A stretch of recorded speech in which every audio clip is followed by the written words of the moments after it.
ये बताएं कि अभी ये कहा जा रहा है कि जो मुज़ाकरात हो रहे हैं, जो पेशकश की गई है आईनी तहफ़्फ़ुज़ आईनी के कमेटी के सरबराहान की जानिब से, उसमें अब कहा जा रहा है कि आपकी भी मुलाकात करवाई जाएगी। एक सेकंड फिर से दोबारा सोचें।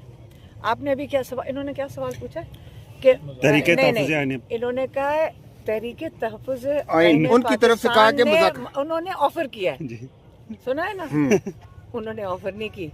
प्राइम मिनिस्टर शहबाज शरीफ जो जाली प्राइम मिनिस्टर है, उसने कहा है कि मैं मुज़ाकरात करने को तैयार हूँ। मेरे ख्याल में आपको गलत कह के भेजा। अच्छा हलीमा साहब, नहीं, आपकी मुलाकात के हवाले से भी कहा गया है कि आपसे भी वो कमेटी मुलाकात करेगी, आपको एतमाद में लेगी। किस चीज़ के लिए? मुज़ाकरात के हवाले से। कौन सी कमेटी?